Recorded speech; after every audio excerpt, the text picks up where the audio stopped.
자, 이번 시간은 이제 국외 거주하고 있는 사람, 국외 재산의 양도에 따른 양도소득세 관련한 주제를 보겠습니다. 그래서 용어 중에서 거주자라고 하는 것이 나오게 될 것이고요. 이 거주자라고 하는 것은 183일 이상 국내 주소, 거소를 두고 있는 사람을 가리켜서 거주자라고 부르게 됩니다.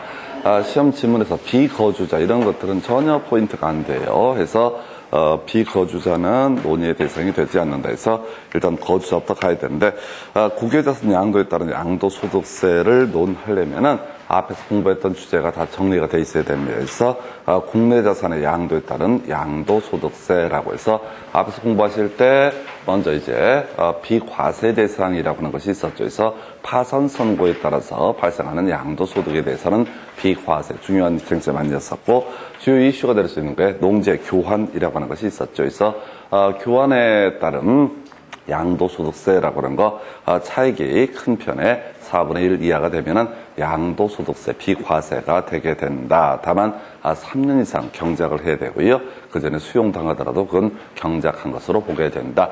그 다음에 제일 대표적인 것이 1세대 1주택 국내 소재 9억 이하의 주택에 대해서는 소위 이제 양도소득세 비과세 혜택을 받을 수 있다. 물론 조정 대상 지역에서는 2년 거주, 2년 보유 요건을 충족을 해야 되고요. 조정 대상 외 지역에서는 2년 보유 요건만 충족하면 기본적으로 비과세 이렇게 논의가 됐었고요.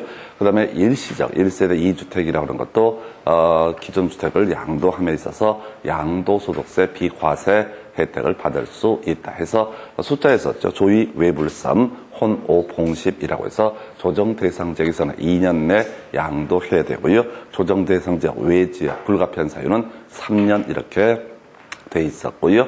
그 다음에 혼인하고 나서 혼인한 날부터 5년 내, 그 다음에 동거 봉양으로 해서 합치는 경우 합친 날부터 10년 내 양도하는 부분에 대해서는 1세대 1주택으로 봐서 비과세 혜택을 받을 수가 있다. 이런 식의 논리 구조로 갔습니다. 자, 그리고 이제 양도 차익의 계산 방법부터 가야 되죠. 차, 금, 과라고 해서 먼저 양도 차익 계산해 봐야 되고요. 그 다음 단계에서 양도소득 금액이라는 것을 계산해야 되고, 그리고 양도소득 과세 표준이라는 것을 계산하는 방식으로 진행이 되게 됩니다. 그래서 먼저 양도 차익을 계산할 때 실거래가에 따라서 양도 차익을 계산하는 방법. 자, 실거래가에 따른 양도 가액에서 필요 경비를 뺀 금액 이렇게 봤습니다. 그래서 여기에는 이제 실거래가에 따른 취득가액하고요. 자본적 지출의 양도 비용이라고 하는 것이 포함이 되게 된다. 그래서 시험용으로 이제 문제 구성 삼을 때는 실거래가에 따른 취득가액의 범주에 포함되지 않는 것 이런 거 있었죠. 지연하고요. 그다음에 산입됐던 것은 취득가액의 범주에 포함시키지 않는다. 그다음에 또 자본적 지출액 중에서 포함되지 않는 것이 이미 산입이 한번 됐던 거 하고요.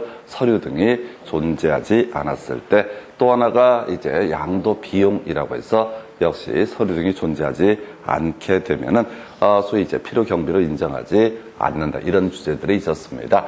자, 그리고 나서 추계 결정이라고 하는 것이 하나의 이슈가 됐었죠. 거의 단순한 주제. 양도 가액을 추계 결정하는 순서는 매감기 이런 순서가 되겠고요. 그다음에 취득 가액을 추계 결정하는 순서라고 하는 것은 매감 환기라고 해서 정말 단순하게 문제 구성을 하는데 문제는 이게 나머지 지문들이 장난이 아니게 흔들어 버리기 때문에 놓칠 수가 있습니다. 그래서 키워드 추계라는 용어가 나오게 되면 매감기와 매감 환기라는 개념이 이슈가 되겠고요.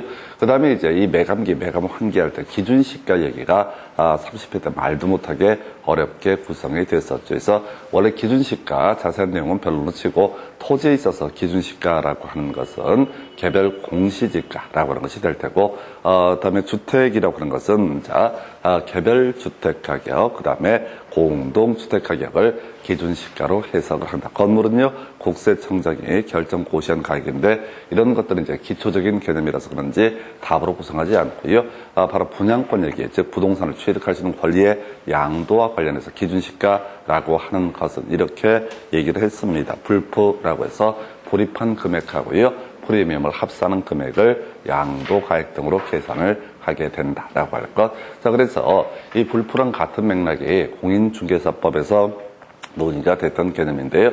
이 공인중개사법에서는 자 계중포 이렇게 봤었죠. 그래서 중개보수를 계산을 해낼 때 바로 이 분양권의 양도에 따른 중개보수를 계산할 때 먼저 거래 금액을 특정을 해야 되는데 계약금, 중도금 그리고 프리미엄을 합산한 금액 이것도 공인중개사법 영역에서 주요한 이슈가 됐습니다. 그래서 기준시가라고 하는 거. 그래서 이 기준시가니 뭐니 이런 내용들은 뒤에서 논의할 쟁점이 되겠지만은 국내 자산의 양도에 있어서는 기준시가라는 것이 문제가 되겠지만 국외 자산의 양도에 있어서는 기준시가라는 개념 자체가 성립할 수가 없습니다. 외국의 뭐 개별 공시시가라든가 개별 주택가격 이런 것들이 있는지 없는지 뭐 있는 나라도 있을 수 있고 없는 나라도 있을 수 있는데 최소한 국외 자산의 양도에 따른 양도소득세 계산할 때는 기준시가 이런 것들은 적용될 여지가 없다라고 할 것.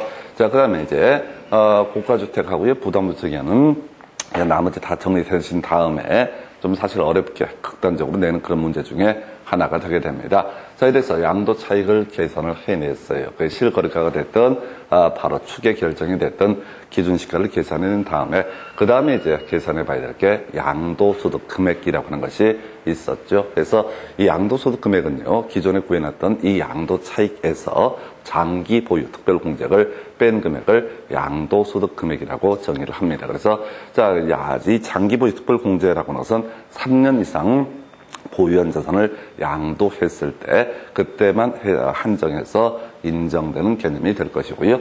이 장기 보유 특별공제를 계산하는 방법은 기존에 구했던 양도 차익에다가 보유 기간별 공제율을 곱해서 계산하는 방식이 되게 됩니다. 보유 기간별 공제율 1세대 1주택 같은 경우는요 10년 이상 보유했을 때 무려 80%라고 하는 것을 적용을 하게 될 테고 그 다음에 일반 자산 나머지 1세대 1주택을 제외한 나머지 자산은 15년 이상 보유했을 때 30%라고 하는 것이 보유기간별 공제율에 해당이 됩니다. 다만 지금 법령 개정 등에 따라서 장기 보유 특별공제 적용 배제가 되는 것이 하나의 이슈가 되게 될 텐데 이제 장기 보유 특별공제 적용 배제가 되는 게 조정 대상 지역이라고 하는 것이 하나의 이슈가 되게 될 것이고요. 그다음에 미등기, 양도 자산 등에 대해서는 이때는 바로 장기 보유 특별공제를 적용하지 않는다. 그래서 아마도 이제 조정 대상 지역에서 2주택 또는 3주택 이상 해서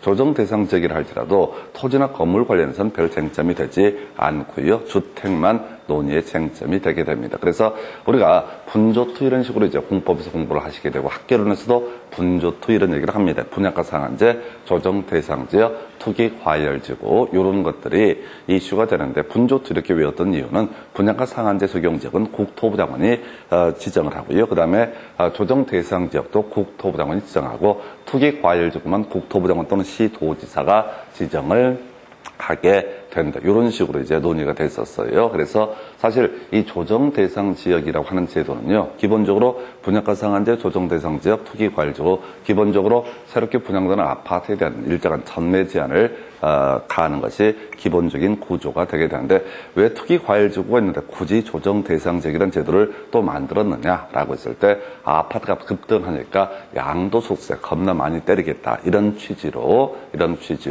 어떻다 조정 대상 지역이라는 것을 적용을 하고요. 그래서 이 조정 대상 지역에서는 1세대 2주택 등이 되게 되면은 아예 장기 보유 특별공제를 적용을 하지 않는다. 이게 뭔 소리냐면 조정 대상 지역에서는 아파트 사가지고 전매 차익을 가지고 재미 보려고 생각하지 마시라. 그만큼 세금으로 다 뜯어내도록 하겠다라고 경고를 하는 거죠. 그럼 이제 이 시장에서 반응하게 되는 것은 법을 알고 있다라고 전제를 했을 때 조정 대상 지역 내에 있는 아파트 같은 경우 분명히 오른다라는 시장의 어떤 공감대가 형성이 될 수가 있겠지만은 대신 그만큼 양도소득세를 많이 뜯어내기 때문에 이게 이제 세금 내고 나고 하면 별로 남는 것이 없도록 하겠다 이런 식의 취지가 조정 대상 지역. 그래서 이 조정 대상 지역은 가장 본질적인 내용이 세금 문제입니다. 그래서 양도소득세 이런 것들을 엄청 중과하게 되고 거기에 이제 지금 장기보유 특별공제도 적용을 하지 않고요. 세율도 훨씬 높게 적용을 하는 식의 구조가 조정 대상자. 뭔 얘기가 되게 왔냐면 바로 장기보유 특별공제 관련해서 조정 대상자 그리고 미등기 양도 자산 같은 경우는 지금 장기보유 특별공제 아예 적용을 하지 않는다. 근데 조정대상자가 있을 때 미리 알아야 될 게 토지 건물 같은 것은 아무 상관이 없어요. 주택만 문제를 삼고 있는 것이다. 이렇게 그림을 잡아야겠고요. 자, 이런 식으로 해서 이제 차금에서 양도소득 금액이라는 것을 계산해 냈습니다. 그럼 그 다음 단계에서 문제 삼는 것이 과세 표준이라는 것을 잡아내야 되죠. 그래서 이 과세 표준이라는 것은 이렇게 구해진 양도소득 금액에서 뭘 빼야 돼? 기본 공제 250을 빼게 된다라고 하는 거, 이게 양도소득 과세 표준이라는 개념이 되게 됩니다. 자, 이렇게 어렵게 구해진 과정을 통해서 과세 표준이 특정이 되게 되면 그 다음 단계에서 세율 곱해가지고요, 산출세액이라는 것을 뽑아내게 된다. 물론 이제 실질적으로는 관련 법에 따라서 감면되거나 또 이제 증액되는 경우 등도 존재할 수 있겠죠. 예를 들어서 우리 앞에서 공부했던 거, 지금 양도소득세는 뒤에서 논의했지만 신고 납부의 대상이 되게 되는데, 신고를 하지 않았다. 그럼 무신고 가산세 100분의 20, 세목은 그 세목으로 하게 된다. 이런 식의 내용들을 해서 마지막에 총결정세액을 확정을 짓게 된다. 그래서 저는 말씀드렸지만 이 양도소득세 얼마예요? 라고 얘기를 하는 것 자체가 겁나 무식한 얘기입니다. 이제 혹시 중개업 관련 일을 하시다 보면은 그런 얘기를 할 거예요. 매도인들 분명히 양도소득세 얼마예요? 그래서 그걸 내가 어떻게 알아? 그래서 왜? 이 내용, 양도소득세 산출을 해내기 위해서는 앞에서 취득가액이라든가 자본적 지출액이라든가 양도 비용 이런 것들 다 계산을 해낼 수 있게 그 매도인이 데이터를 줘야지 해석을 해결할 수가 있는 것이고요. 또 장기보유 특별공제 이런 것들도 1세대 다주택이냐 이런 것 저런 것들 또 변수도 확인을 조정 대상직인지 여부도 확인을 해봐야 될 것이고, 그 다음에 또 하나가 기본공제는 간단한 주제니까 별 문제가 안 되겠지만 이 많은 데이터를 매도인이 다 증거 서류 이런 것들을 다 제공을 해야지 어떻다 양도소득세를 계산을 해낼 수가 있습니다. 그래서 아마 이제 중개업을 하거나 여러분들이 또 증을 좀 갖고 있으면 다들 물어보는 게 다른 거 물어보지 않습니다. 무조건 물어보는 거 취득세 얼마 이런 거 안 물어봐. 그냥 무조건 양도소득세 얼마예요. 그때 이제 웃으시면 됩니다. 그래서 이렇게 까칠하게 그럼 내가 지금부터 물어볼게. 네가 대답을 다 해줘. 그럼 내가 계산을 해줄게. 이렇게 얘기를 하게 되면 싸가지 없다고 소문나니까 그냥 양도소득세는 대단히 어려운 과정인데 대략 얼마 정도 나온다고 하는데 이거는 세무사하고 근거 서류가 있는지 여부에 따라서 금액이 달라지기 때문에 확정적으로 얘기할 수는 없다. 그래서 동네에서 대략 이제 얼마 정도 나오더라. 그 정도 데이터를 가지고 얘기하는 수밖에 없고, 대신 그걸 정확하지 않다는 것도 명시를 해야 됩니다. 이제 괜히 이제 실력 없다고 욕 할까봐 괜히 쫄아가지고 큰 소리 쳤다고 나중에 손해배상 청구 소송 진짜 당합니다. 이제 웃을 일이 아니라 진짜로 손해배상 청구 소송 걸리는 사례들이 있고요. 그리고 그 당시 이제 원고가 승소해서 중개업자가 손해배상을 해야 됐던 그런 사람들이 신문에 이제 보도가 됩니다. 물론 그러면 또 신문 나오면 또 전국의 중개업자들, 팔이 나르는 중개업자에서 할 일 없고 심심하니까 어떻게 댓글을 쓰기 시작합니다. 중개업자, 그러면 이제 두 가지 댓글이 있어. 중개업에 대해서 하여튼 세상에 불만 많은 사람들이 있습니다. 그런 사람들은 하여튼 복덕방 씨 아무것도 안 하면서 돈만 쳐받고 복덕방이 중개업소 중개 보수를 낮춰야 된다 이런 뜬금없는 주장을 하고, 그럼 밑에 이제 또 할 일 없는 중개업자들이 씁니다. 이게 얼마나 힘든 건데 확인 설명의 범주에 그걸 요구하는 것은 부당하다라고 하는데, 그건 판례 재판의 내용을 기사를 이해를 못해서 그런 거예요. 그건 이제 확인 설명의 문제가 아니라 이건 오판을 유도한 행위. 우리 매무초 직상점토 시단이라고 하는 거 해서 매무초에는 1년 1천의 사유가 될 테고요. 직상점토 시단 뭐가 된다? 3년 3천 사유가 되게 된다. 그래서 그분은 손해배상을 하는 건 별개의 문제로 또 1년 이하의 징역, 1천만 원 이하의 벌금 사유가 될 수도 있다. 그래서 이렇게 특히 공인중개사법에서 벌칙상을 잘 외우고 있잖아요. 그럼 중개업소 가게 되면 아무것도 하지 못합니다. 이 벌리는 순간 이게 이게 1년 뻥 치는 순간 1년 걸릴 수가 있겠구나. 이렇게 이제 해서 중개업 이제 하시는 분들 말씀은 그래요. 증을 딴 다음에 중개업을 혹시 하게 되면 일단 벌칙조항, 과태료 조항은 무조건 100% 다 잊어버려야 된다.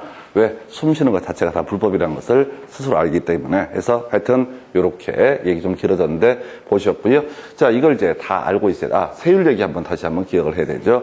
세율 관련해서 토지 1년 미만 보유하면 얼마? 50%. 건물 1년 미만 보유하면 얼마? 50%. 주택 1년 미만 보유하면 얼마? 40%. 토지 2년 미만 보유하면 40%. 건물 2년 미만 보유하면 얼마? 40%. 딱 요렇게만 풀어서 요렇게만 해야지.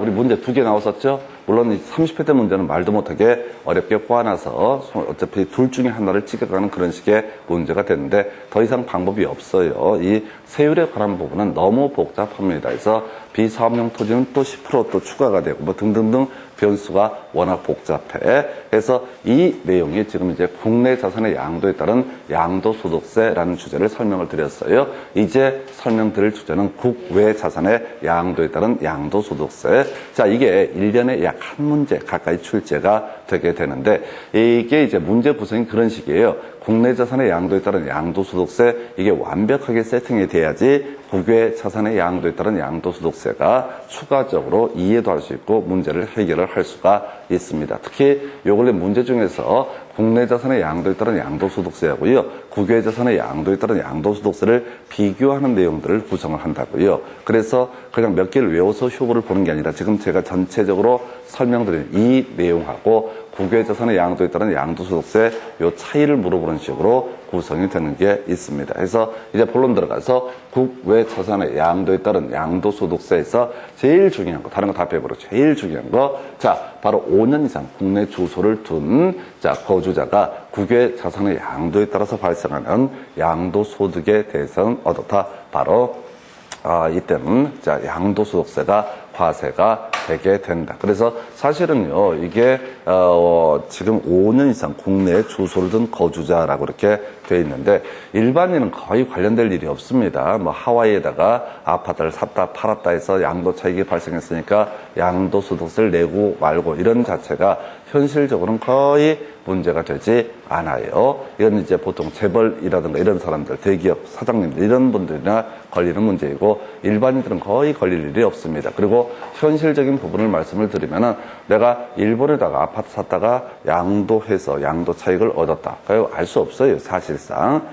국가에서 그걸 어떻게 확인합니까? 일본하고 뭐 전산망이 확인이 돼 있어서 이번에 양도 차익 발생했네 이렇게 추정도 할 수가 없는 그런 상태가 되게 됩니다. 이게 이제 기본 구조로 봐야 되는데 일단은 자 요거는 주로 나중에 자 대기업이나 이런 데 사고 쳤을 때 한타까리 할 때 요거 탈탈 털어가지고 요런 것도 시비를 건다 이런 식의 취지예요. 다시 돌아가서 자 국내에 5년 이상 주소를 둔 거주자의 국외자산 양도에 따른 양도소득에 대해서는 바로 양도소득세를 내야 된다 해서 그러면 요거 이제 가장 기본이 되게 될 테고 이제 순서 쭉 가십시다. 자, 국외자산의 양도에 따른 양도소득세 계산할 때도 차, 금, 과 이런 순서로 가야 돼. 그래서 차, 금과 제일 먼저 뭘 보여야 된다? 양도 차익이라고 하는 것을 계산을 해 봐야 되죠. 자, 국내 자산의 양도에 따른 양도소득세에 있어서 양도 차익은요, 실거래가도 있었고요. 그 다음에 추계 결정이라는 개념도 있었죠. 그런데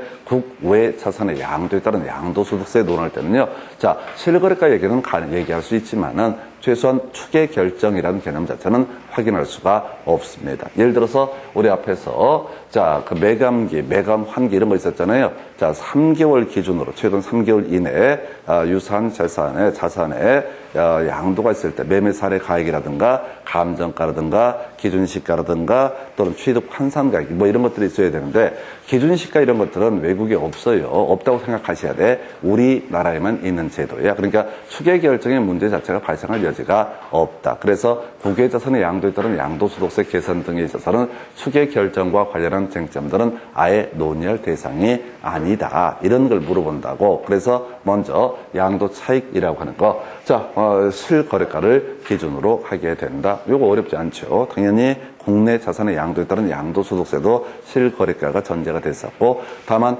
우리가 이제 국내 자산의 양도에 따른 양도소득세는 실거래가가 없는 경우에는 어떻다? 추계 결정의 문제로 넘어가는데 얘는 추계 결정을 할 수 없으니까 어떻다? 시가에 따르게 된다. 단순화시켜야 돼요. 실거래가를 알 수 없을 때 어떻다? 시가에 따른다. 실거래가를 알 수 없다는 얘기는 서류 등으로 입증을 못하게 되면은 그때는 실거래가가 아니라 시가에 따른다. 절대 문장을 보려고 하시면 안 돼. 다시 국내 자산의 양도에 따른 양도소득세는 실거래가가 원칙이었는데 실거래가를 확인할 수 없거나 등등등 하게 되면 추계 결정의 문제로 넘어가고 국외 자산의 양도에 따른 양도소득세에 있어서는 실거래가를 확인할 수 없거나 하는 경우가 다 시가에 따르게 된다. 이건 이제 양도가액도 시가에 따르게 될 테고요. 취득가액도 당연히 해석상 다 시가에 따르게 된다. 키워드를 외우셔야 돼. 다시 국내 자산의 양도에 따른 양도소득세 논할 때는 실거래가가 원칙이고 없으면 추계결정의 문제. 그래서 추계결정에서 매감기 이런 것들이 문제가 될 수가 있는데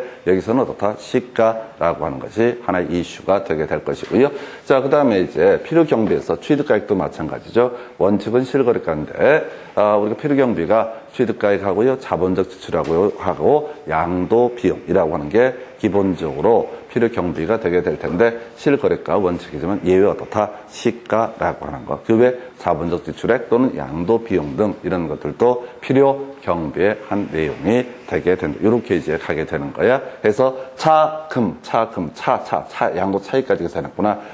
근데 여기서 이제 하나 특이할 만한 것이 외국환으로 거래가 되기 때문에 바로 환율의 문제. 수령하거나 지출하는 현재 기준 환율을 기준으로 해서 어떻다? 바로 환율을 적용을 하게 된다. 이제 문장이 좀 긴데요. 양도가액의 경우 수령한 날이 되겠죠. 양도가액의 경우 수령한 날에 기준 환율 또는 재정 환율에 따른다 해서 기준 환율은 그 은행 같은 데 이제 공시하는 거 있잖아요. 그게 기준 환율이 되게 될 테고 재정 환율이라고 하는 개념은 우리나라는 없습니다. 법에는 있지만은 재정 환율이라는 개념 자체가 아예 없어요. 그래서 그냥 시험 문제 구성할 때는 기준 환율 또는 재정 환율에 따르게 된다라고 해서 이렇게 설명드렸습니다. 그래서 자, 그럼 이제 국내 자산의 양도에 따른 양도 차익의 문제와 국외 자산의 양도에 따른 양도 차익의 문제를 바라볼 때 공통적인 요소는 실거래가라는 개념이 될 테고 차이점이 있다면 자, 실거래가가 없을 때 매감기나 매감 환기의 문제가 아니라 시가라고 이렇게 가야 될 것이고 한편 국외 자산의 양도에 따른 양도소득세 이 부분에 있어서만 따로 필요한 개념이 뭐가 있다? 바로 기준 환율에 관한 것이 하나의 쟁점이 되게 됩니다. 그래서 자, 이렇게 해서 이제 양도 차익이라고 하는 것을 계산해 냈다가 치고요. 그 다음에 금 가야 되죠. 금 해서 양도소득 금액이라고 하는 것을 계산해 봐야 됩니다. 원래 양도소득 금액이라는 것은 뭐였어요? 양도 차익에서 장기 보유 특별 공제를 뺀 금액을 가리켜서 뭐라 부른다? 양도소득 금액이라고 부르게 된다. 자, 근데 이 양도소득 금액이라고 하는 것을 계산해 내에 있어서 자, 외국 자산, 국외 자산의 양도에 따른 양도소득세에 있어서는 소위 지금 이제 장기보유 특별 공제는 아예 적용을 하지 않는다라고 이렇게 얘기합니다. 그래서 장기보유 특별 공제 관련해서는 어떻다? 아예 적용을 하지 않는다. 그래서 이런 개념 자체가 이런 식이죠. 장기 보유 특별 공제를 적용을, 취지를 둔 취지는 이게 우리나라의 부동산 가격이 아주 높은 비율로 급등하는 과정에서 오랫동안 보유하고 있는 분들이 오히려 더 세금을 많이 내야 되고 짧게 보유하고 치고 빠지는 사람이 세금을 적게 되는 문제를 막기 위해서 장기 보유 특별 공제라는 개념을 들여온 것이고요. 따라서 국외 자산에서는 외국에서는 그렇게 부동산이 많이 뜨는지 안 뜨는지 알 수가 없죠. 그래서 장기 보유 특별 공제라고 하는 것은 적용을 하지 않는다라고 할 것. 대신 이제 기본 공제라고 하는 것은 자, 그대로 연 250만 원 적용을 하게 된다. 이렇게 해석을 하게 됩니다. 그래서 여기까지가 이제 과세 표준까지 개선을 하게 되는 거죠. 그래서 장기 보유 특별 공제는 적용하지 않고 기본 공제는 적용한다. 그 다음에 이제 세율이라고 하는 것이 문제가 되는데 이건 이제 기본 세율이라고 했어요. 자, 과세 표준에 따라서 일정한 세율을 적용을 하게 된다. 그래서 요거는 이제 따로 외울 항목이 아닙니다. 그래서 이런 식으로 해서 바로 국외 자산의 양도에 따른 양도소득세 계산을 하게 된다. 다시 가겠습니다. 그냥 우리 앞에 공부했던 거 차, 금, 화 이 얘기 그대로 차용을 하면서 국외 자산의 양도하고요, 국내 자산의 양도라고 하는 것에서 달라지는 부분들, 자, 매감기, 매감환기라는 개념이 없고 대신 여기서는 환율에 관한 개념이 나오게 될 것이다. 또 장기 보유 특별 공제는 국내 자산의 양도에서는 문제가 되는 것이고 국외 자산의 양도에 있어서는 장기 보유 특별 공제라는 개념 자체가 적용되지 않는다. 기본 공제는 적용을 합니다.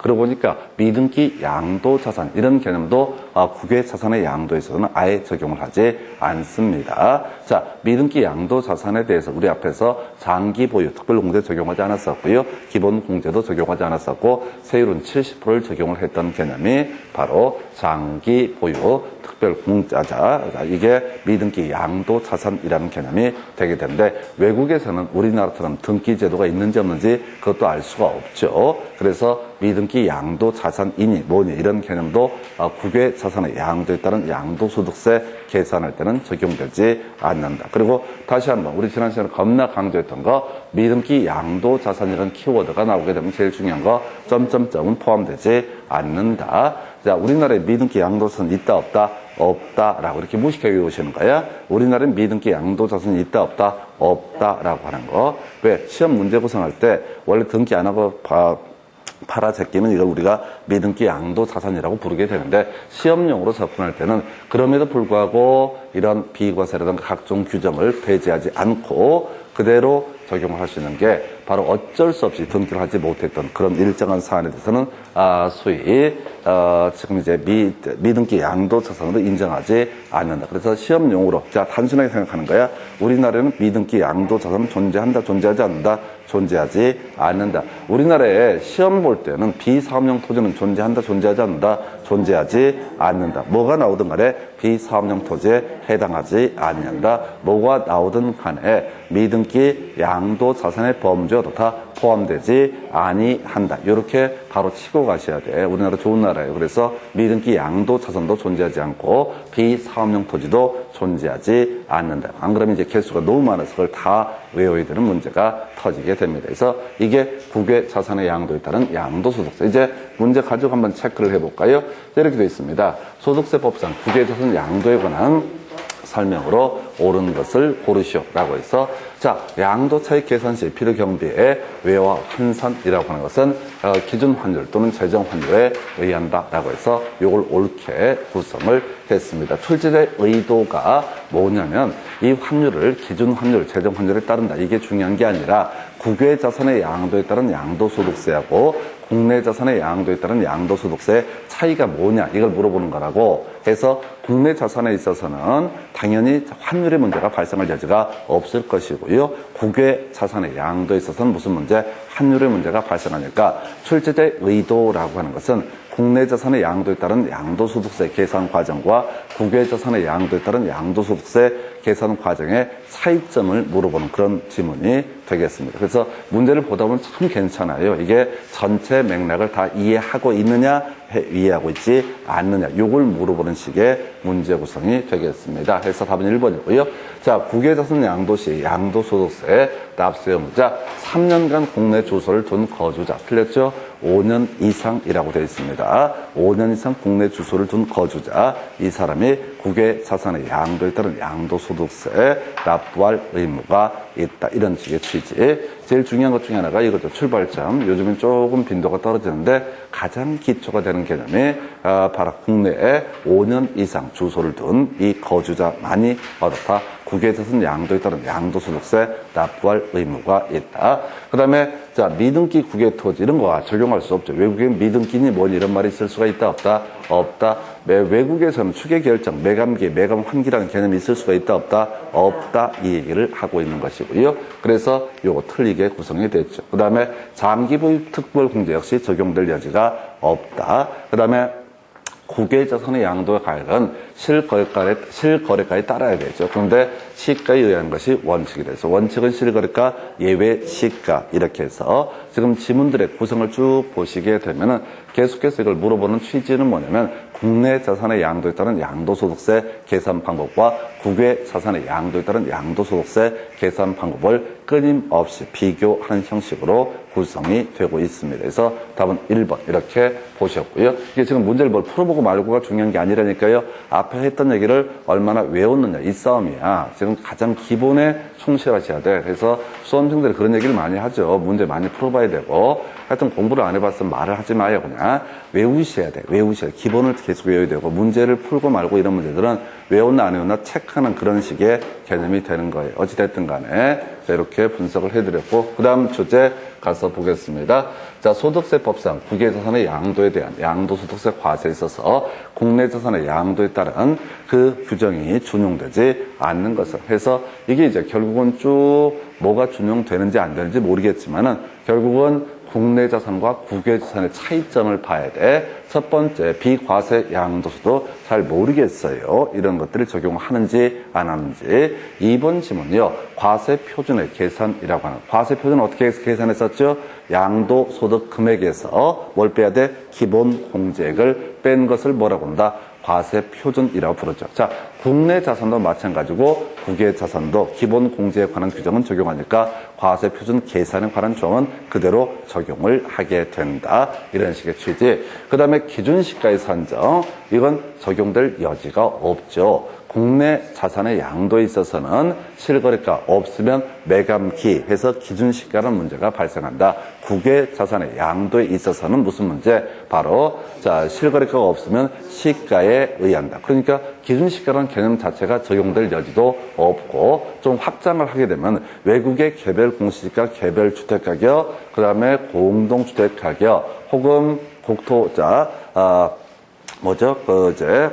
국세청에서 결정고시한 가격 이런 게 있는지 없는지 알 수가 없어. 그래서 다 답은 몇 번? 3번을 가지고 구성을 했고요. 그 다음에 양도소득의 부당행위 계산 부인이라고 해서 요거 중간에 이제 알 수 없고요. 우리 앞에서 공부했던 개념은 딱 하나만 체크했었죠. 자, 이게 뭐였었냐면은 자, 시가 기준 거래가액이 5% 이상이 되면 특수관계인과의 거래에서 5% 이상이 되면 시가를 거래가액으로 본다. 이런 내용들이 있었습니다. 해서 이게 국외자산에서 이런 걸 적용을 할 것이냐 모르지. 전혀 논의의 쟁점 기억을 못합니다. 그 다음에 이제 양도 또는 취득시기라고 하는 거. 이게 우리 양도시기, 취득시기 다시 한번 기억해 볼까요? 자, 주요 이슈가 됐던 게 등기 접수일 있었죠? 양도시기, 취득시기 계산할 때 장기보유 특별공제라든가 양도소득세를 적용을 하기 위해서는 그 보유 기간이 문제가 되는데 우리가 양도시기, 취득시기 할 때 외웠던 게 뭐가 있었어요? 등기, 접수일. 걔는 답이 된다, 안 된다? 안 된다. 무조건 이제 틀린 걸 고르셔야 할 때 옳게 내는 게 등기, 접수일. 그리고 이제 수학장파 이게 포인트였었죠? 어려웠던 게 수학장파에서 수용에 있어서는 판결 확정일이라고 하는 거. 장기 할부는 어떻다? 빠른 날. 이게 좀 이슈가 됐고 상속은 상속 개시일, 증여는 증여를 받은 날. 이런 건 간단했었고 최근 문제에서 답을 뽑았던 게 뭐가 자가건축은 사실상의 사용일. 나머지는 환지처분 공고일의 다음 날. 뭐 이런 거 있었죠? 환지처분 공고일의 다음 날. 점유 취득 시효에 있어서는 점유 시효 취득에 있어서는 점유 개시일. 뭐 이런 식으로 다른 법에서 다른 내용들이랑 같이 엮어서 대충 연결할 수가 있었습니다. 해서 이런 것들이 국외자산의 양도에 따른 양도소득세 계산할 때 적용을 할 것이냐? 모르지. 그래서 지금 우리가 기억을 해야 되는 것은 적용 안 되는 것만 기억을 하는 거야. 이게 다 준용이 된다 이런 얘기예요. 그런데 아까 양도 차익 계산할 때 국내 자산은 실거래가 없으면 어떻다? 기준시가 등등등 해서 추계 결정에 문제가 발생하지만 국외 자산에 있어서는 뭐라고요? 자, 실거래가 없으면 시가에 따르기 때문에 소위 이름하여 기준시가니 뭐니 이런 개념 자체가 성립할 여지가 있다 없다? 없다 이 얘기를 하는 것이고요. 굳이 또 하나 여기다 욕심 이 지문 외에 답을 하나 구성을 한다면 장기보유 특별공제 이건 어떻다? 국외자산 양도에 있어서는 적용을 하지 않는다. 그러니까 머릿속으로 차, 금, 화 이 순서에서 양도 차익 계산할 때 자, 공통적으로 실거래가가 원칙인데 실거래가가 없을 때 국내 자산은 매감기, 매감 환계 같은 추계 결정의 문제가 발생할 테고 그 다음에 국외 자산의 양도에 있어서는 뭐가 바로 시가라고 하는 게 특징이 되게 된다. 양도소득 금액이라는 거예요. 구해진 양도 차익에서 장기 보유 특별공제액을 뺀 금액, 이걸 이름하여 국내 자산의 양도에 있어서 양도소득 금액이라고 부르게 되는데, 국외 자산의 양도에 있어서 양도소득 금액이라는 것은 장기 보유 특별공제를 적용을 하지 않기 때문에 굳이 적용할 이유가 있다 없다? 없다. 세 번째, 자, 양도소득 세율을 논함에 있어서 미등기 양도 자산에 있어서 국내 자산의 경우에는 70% 세율을 적용하는 문제가 발생하지만은 외국에서는 그런 세율을 적용을 한다 안 한다? 안 한다. 그래서 세 가지가 포인트가 되는 거예요. 하나가 양도 차익 계산할 때, 자, 국내 자산은 추계 결정의 문제, 추계 결정이 매감기, 매감 환기의 문제가 나오게 된다. 근데 국외 자산에 있어서는 그냥 어떻다? 시가. 그래서 요게 하나, 국내 자산과 국외 자산이 달라지는 부분이 되게 될 테고, 그 다음에 두 번째, 양도소득 금액과 관련해서 따져 물었던 것이, 하나 있었죠. 하나밖에. 장기 보유, 특별공제, 이런 조항은 어디다 적용하느냐, 하지 않느냐. 국외 자산은 적용하지 않는다. 세 번째, 양도소득 세율이라고 하는 것을 따져 물을 때, 다른 거 몰라도 미등기, 양도 자산 등에 관한 조항은 어떻다? 국외 자산에 있어서는 적용하지 않는 세 가지입니다. 그래서 나머지는 이게 준용이 되는지 안 되는지 알아봤자 의미도 없고요. 이걸 어떻게 적용을 할지도 감도 안 잡혀. 그런데 첫 번째, 양도 차익 계산함에 있어서 매감기, 매감 환기에 대응해서 시가라고 하는 것이 하나의 포인트가 되게 될 것이고, 두 번째, 장기 보유 특별공제 적용 여부가 논의의 대상이 될 테고, 양도소득 세율과 관련해서 미등기, 양도 자산 등에 대해서는 국외 자산에서는 어떻다? 이 조항을 적용하지 않는다. 이 세 가지가 차이점. 그래서 이걸 하나가 준용되는지 안 되는지를 가지고 해결하는 게 아니라 이 중에서 쓱 봐가지고 오직 국내 자산, 국외 자산은 적용될 여지가 없는 것을 고르죠. 이런 식의 문제에서 답은 3번 이렇게 구성을 했습니다. 이런 문제가 정말 좋은 문제. 전체 그림을 다 물어봐서 차이점을 얼마나 이해하고 있는가를 따지는 문제. 해서 이렇게 보셨고요. 그 다음 문제 가서 살펴보도록 하겠습니다. 그래서 소득세법상 양도소득세에 관한 설명 옳은 것을 해서, 자, 가볼까요? 거주자가 국외 토지를 양도한 경우 계속해서 10년간 주소를 두고 있었다면, 자, 끄트머리 예정신고 등을 해야 된다. 자, 우리 뒤에서 연결해서 보실 주제인데요. 양도소득세 납부하기 위해서는 지금 이제 양도소득이 발생하면 신고 납부를 해야 되고요. 그 단계가 예정신고 납부부터 시작을 하게 됩니다. 그래서 답은 1번 이렇게 구성하는 거예요. 그래서 10년 이상이 아니라 10년간 주소를 두었다면 이게 뭐라고요? 5년 이상 주소를 둔 케이스이기 때문에 이때는 어떻다? 국외 자산에 양도에 따른 양도소득세 납부할 의무가 있다라고 해서 이 의미를 물어본 거예요. 그래서 가장 기초가 됐던 개념이 국내에 5년 이상 주소를 둔 거주자라고 하는 사람 어떻다? 바로 지금 이제 양도소득세 납부할 의무가 있다. 이걸 돌려서 10년간이라고 잠깐 흔들어줬고, 그리고 양도소득세 납부할 의무가 있다라고 할 것을 어떻게 됐다고요? 그냥 납부 의무가 있는 게 아니라 예정신고 납부를 해야 된다. 예정신고를 해야 된다. 약간 응용했던 사례 되겠습니다. 그래서 답은 1번이고요. 비거주자 나와 있죠? 신경도 쓰면 안 돼. 모든 얘기는 거주자 이렇게 갔었죠? 거주자 아까 설명드렸습니다. 국내 183일 이상 주소를 둔 사람을 거주자라고 이렇게 말씀을 드렸어. 그러니까 비거주자는 머릿속에 생각도 하지 마. 그냥 여기서는 제일 간단한 얘기야. 거주자 국내 5년 이상 주소를 두고 있을 때, 거소를 두고 있을 때 국외 자산의 양도에 따른 양도소득세 납부할 의무가 있다. 그러니까 사실은 이 당시 이게 지문 1번이 나왔으면 뒤를 읽어보는 것 자체도 상태가 안 좋은 거예요. 공부가 안 된 거예요. 왜? 가장 기본적인 개념. 자, 국내에 5년 이상 주소를 둔 거주자, 국외 자산 양도에 따른 양도소득세 납부할 의무가 있다. 이 명제 하나 가지고 끝내는 거야. 근데 이제 미련스럽게 이거 모르고 비거주자 막 읽기 시작합니다. 다 개소리예요. 자, 지금 이제 옳은 것은 답 1번 이렇게 뽑았죠. 2번 틀렸겠죠. 왜 2번이 틀렸어요? 1번이 맞으니까. 자, 4번 틀렸겠죠. 왜? 1번이 맞으니까. 이렇게 가야 된다고. 이걸 이렇게 가야 된다고. 문제 구성할 때 쟁점이 안 되는 거. 한 번 나오고 다시 안 나올 지문들이 있다고요. 또 앞으로 출제위원들이 그런 식의 문제를 구성하는 영역이 있다고요. 그러면 아주 심플하게 가시는 거야. 해서 이렇게 해서 자, 그 다음에 거주자가 국내 상가 건물을 양도한 경우 자, 주소지와 상가 건물의 소재지가 다르면 납세지는 상가 건물의 소재지에 대해서 다시 잊어버리니까 국세 납세지는 뭐가 된다? 주소지가 납세지가 된다 해서 취득세, 그 다음에 등록면허세, 재산세라고 하는 것은 이것은 뭐가 된다고요? 취득세, 자, 부동산의 소재지가 납세지가 될 테고, 자, 양도소득세, 종합소득세, 종부세 이런 것들은 국세니까 주소지가 어떻다? 납세지가 되게 된다라고 하는 것. 그래서 뭐 길게 봤는데, 자, 뒤에 마지막 문장 볼까요? 납세지는 상가 건물의 소재지이다. 라고 해서 틀렸죠? 납세지는 뭐가 된다고요? 앞을 읽지 말고 납세지, 국세, 양도소득세에서 납세지는 뭐가 된다? 주소지가 납세지가 되게 된다. 그런 식의 취지. 5번 거주자가 국외 주택을 양도한 경우 5년간 국내 주소를 두었다면 양도소득 금액 계산 시 장기보유 특별공제 적용된다. 틀렸죠? 이거는 외웠잖아. 장기보유 특별공제 적용하지 않는다. 미등기 양도 자산에 관한 조항도 적용하지 않는다. 매감기, 매감 환계 같은 추계 결정 조항도 다 적용하지 않는다라고 하는 거. 머릿속으로 외워야 된다고요. 다시 기본 가셔야 돼. 국외 자산의 양도, 국내 자산의 양도의 차이점. 첫 번째, 추계 결정이라고 해서 매감기, 매감 환기 이런 조항들은 어디서 적용하지 않는다.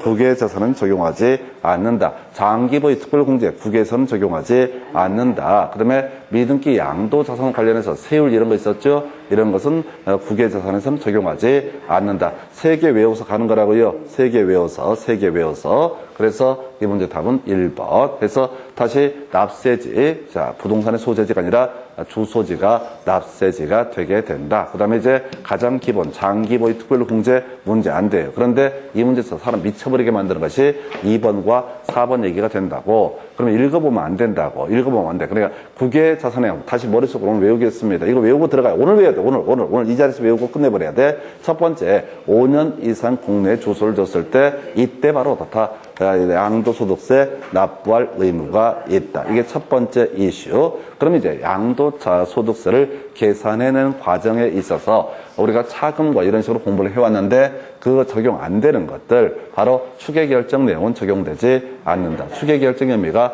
매감기, 매감, 환기 이런 개념이었었고요. 이런 조항은 적용될 여지가 없다. 그 다음에 금해서 장기 보유 특별공제가 문제가 될 수가 있는데 국외자산 양도에 있어서는 장기 보유 특별공제 적용하지 않는다. 마지막에 양도소득세를 계산에 있어서 세율 적용할 때 미등기 양도자산 국내에서는 70%지만 국외자산은 등기가 있는지 없는지 모르기 때문에 소위 이런 양도소득세율 이런 것을 적용하지 않는다. 또는 미등기 양도자산에 관한 조항도 적용하지 않는다. 3개 외우시는 거야. 뼈대 하나 딱 잡고 뼈대 하나 잡고 나서 나머지 3개가 국내 자산과 국외 자산의 양도에 따른 양도소득세 계산 방법이라고요. 그래서 지금 문제를 한꺼번에 이제 정리를 할 텐데 그냥 다 똑같은 건 내는 거야. 그냥 기계적으로 똑같은 걸 냅니다. 표현만 좀 달라질 뿐이에요. 표현만 달라질 뿐인데 맥락이 다 똑같아요. 그래서 그렇게 작분을 하셨고요. 문제 나머지 하나 더 보고 나서 정리를 해드릴게요. 거주자 갑이 국외에 소재 있는 X 토지를 양도함으로써 소득이 발생했다. 틀린 것을 고르시오. 해서 갑이 5년 이상 국내 주소 등을 둔 경우에만 납세 의무가 있다. 첫 번째 가장 기본 명제가 되겠습니다. 자, 그 다음에 2번 질문 보니까요. 자, 지금 환차익은 양도소득의 범위에서 제외한다. 앞에 읽지 말라고 그랬어? 앞에 읽으면 큰일 나요. 모를 얘기니까. 환차익은 양도차익의 소득의 범주에서 제외한다. 일단 패스. 모르는 건 2번 봐봤자 모르는 거야. 모르는 건 모르는 거라고요. 2주 전에 이제 환율이라는 개념과 관련이 되는 건데 조금 이따 설명드리겠고 지금 외웠던 공식대로 시험 문제가 나왔나를 분석해 보는 거라고요. 그 다음에 3번 질문. 양도가액은 실거래가라는 것이 원칙이다. 맞죠? 없으면 시가. 요건 옳은 표현 이렇게 돼 있고요. 그 다음에 양도차익에서 뭐야 이건 나도 알겠다 해서 답 4번 틀렸죠? 4번 틀렸죠? 지금 외운 걸 계속 대입하는 거라고요. 지금 우리가 문제 풀어보고 다 풀어보는 게 중요한 게 아니라 문제 답을 외우는 과정을 설명을 드리고 있다고. 그래서 일단 답은 4번이고 5번 기본 공제 적용하죠? 네, 그래서 다시 갑시다. 5년 이상 국내 주소를 두고 있다라고 했을 때 이때 국외자산 양도에 따른 양도소득세 과세가 이루어진다. 납부할 의무가 있다. 이게 가장 기본 명제. 그리고 차이점들을 간다고 양도 차익 계산할 때 원칙은 국내 자산의 실거래가 예외 없으면 추계 결정인데 이 아이는 뭐라고요? 원칙은 실거래가 예외 시가라고 하는 거. 이게 양도 차익 문제였었고 그 다음에 양도소득 금액과 관련해서 장기 보유 특별공제 적용을 한다 안 한다. 왜 국외자산은 하지 않는다. 이거 다 뽑았잖아요. 다 뽑았잖아요. 그냥 답을 뽑는 루틴을 보여드리는 거야. 그 다음에 이제 세 번째, 아까 세율 관련해서 미등기 양도자산 등이라 할지라도 세율 높게 적용을 하거나 하지는 않는다. 그렇게 세 가지 이슈. 기본 공제는 대신 어떻다? 적용된다. 그러니까 이게 이 문제, 국외자산 양도에 관련된 양도소득세 얘기는 앞에서 공부했던 양도소득세 산출 과정을 뼈대를 잡고 있어야 돼요. 그래야지 그 차이를 비교를 하는 것이고 이 중에서 좀 접기적인 질문 자 요거 2번 질문 나와 있는데 요것도 뭐냐면은 아까 우리가 기준 환율, 재정 환율을 적용한다 이런 거 있었잖아요. 국외자산에서는 원화로 거래하는 게 아니라 그 나라의 화폐로 거래를 할 것이기 때문에 환율이 문제가 되게 된다. 그래서 환율을 계산하는 과정에서 경우에 따라서 환차익이라고 하는 것이 발생할 수 있다. 환차익이라는 게 뭐냐면은 실제 거기서 양도를 해서 돈을 받았잖아요. 근데 바로 그날 돈을 갖고 들어온 게 아니잖아. 돈을 갖고 그날 싸들고 온 게 아니라고. 한 달 있다 올 수도 있고 두 달 있다 돈을 다 나중에 올 수 있다. 그 사이에서 발생하는 환차익, 이 환전하는 과정에서 발생하는 이익을 환차익이라 부른다. 근데 최소한 환차익 부분은 어떻다? 양도 차익에 포함되지 아니한다. 이런 식의 논리 구조. 이건 기준 환율, 재정 환율 이런 얘기와 같이 맞물려 있어. 그래서 이 문제에서는 솔직히 얘기하면 수험생 입장에서는 환차익이 뭔 소린지 잘 모르겠다라고 넘어가셔야 돼. 넘어가셔야 된다고. 답이 아니니까.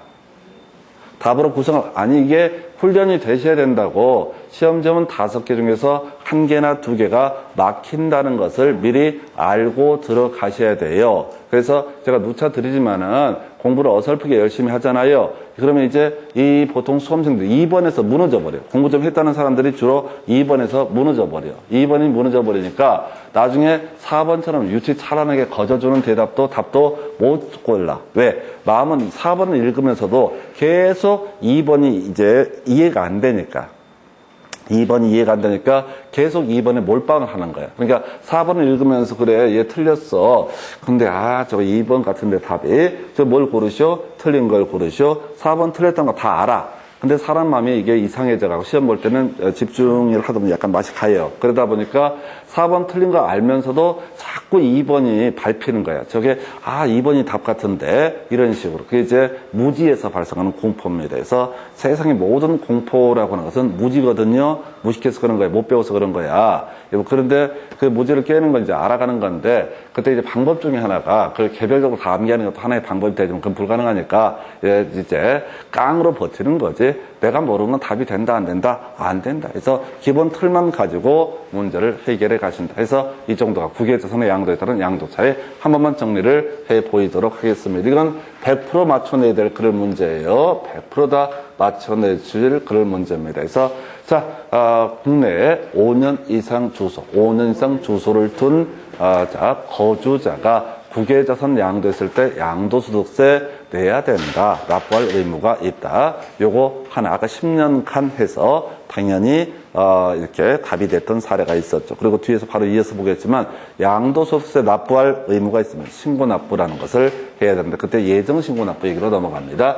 자, 그 다음에 이제 이 얘기잖아. 결국은 다 얘기가 양도소득세 산출 과정, 차금과 이렇게 갔을 때 양도차익 관련해서 국내 자산의 경우 실거래가 예외 기준시가 등 해서 소위 추계결정의 문제가 발생하지만 국외 자산에서는 추계결정이 뭔 이런 문제는 발생하지 않고 무슨 문제? 시가라고 하는 거 요걸 갖고 그리고 여기서 파생되는 주제가 외국 화폐를 받았을 테니까 환율, 기준 환율, 재정 환율에 따른다. 그리고 같이 이제 갈 때 이 중간에 환차익, 실제 한국에 이 화폐가 들어온 날짜하고 그 사이에 환차익 부분은 양도 차익으로 인정하지 않는다. 양도 차익에 포함시키지 않는다라고 이렇게 봐야겠고요. 그 다음에 과세 표준 등을 계산하면서 원래 이게 양도소득 금액이 나와야 되죠. 근데 장기 보유 특별 공제는 적용하지 않는다라고 하는 거. 기본 공제는 적용을 했었고요. 세율은 뭐 70%니 뭐니 미등기 양도선 이런 조항들을 적용하지 않고 기본 세율을 적용을 하게 된다. 그래서 이렇게 뼈대를 잡아놓고요. 나왔던 문제들 다시 답들을 한번 체크해 볼까요? 자, 지금 기준 환율, 재정 환율에 따른다. 옛날 문제야. 그러니까 기본적인 내용을 물어봤고 그 다음에 나왔던 것이 아까 환차익 얘기, 양도 차익에 포함시키지 않는다. 이런 식의 얘기. 그래서 얘는 양도 차익 계산 방법에서 환율이라는 개념을 물어본 것이고요. 그 다음에 자 이슈가 돼야 되는 게 이게 이제 좀 어려웠었지. 이건 또 역시 뭐야? 양도 차익 계산에 있어서 추계 결정을 한다라고 한다면 기준 시간이 뭐니 이런 개념이 발생할 수 있겠지만 자 국외자산 양도에 따른 양도 차익 계산할 때는 추계 결정의 문제가 발생하지 않는다. 그러니까 기준 시간이 뭐니 이런 조항은 적용될 여지가 있다 없다? 없다. 이렇게 해석을 하게 되는 거라고. 다시 국내 자산의 양도에 있어서는 추계 결정, 실거래가를 모르면 매감기, 매감 환기, 기준시가 이런 게 문제가 될 수가 있지만은 국외 자산의 양도에 있어서는 무슨 문제, 추계 결정에 문제가 없으니까 매감기가 문제가 안 되고 매감기가 문제가 안 되기 때문에 기준시가 등에 관한 사항은 적용될 여지가 없다. 지금 두 개 다 차이자가 기본적인 골격이 뭐라고요? 바로 양도 차익 계산 과정에서 논의한 쟁점이었었고 그 다음에 지금 논의하는 문제 중에 하나가 여기서는 이제 제일 간단한 거 10년간 주소를 두었다. 5년 이상에 해당되죠. 바로 양도소득세 납부할 의무가 있다. 이걸 예정신고를 해야 된다. 좀 이따 바로 이어서 설명드릴 주제가 되겠습니다. 그 다음에 논의했던 것 중에 하나가 자 바로 장기보유 특별공제 적용하지 않는다. 지금 이제 차이점을 갖고 계속 다 문제 구성이 되고 있어요. 그래서 지금 국외자산 양도 한 4문제 됐네. 7년 동안. 뒤에 이제 관련 문제도 같이 더 나올 게 있는데 어찌 됐든 간에 이 문제는 거의 100% 맞추셔야 돼. 나중에 계산 문제 어렵다고 제가 중간에 몇 문제 버린 것도 있었는데 그런 거 하지 말고 이런 거는 똑바로 해요. 이걸 계속 뼈대 잡고 결코 쉽지가 않아요. 뼈대를 이런 전체 그림을 잡고 있어야지 풀 수 있는 문제 유형이 되게 됩니다. 그래서 이 정도가 국외자산의 양도에 따른 양도 차익 이렇게 보셨고 자 잠시 끊었다가 예정신고 납부 간단하게 체크를 해드리겠습니다.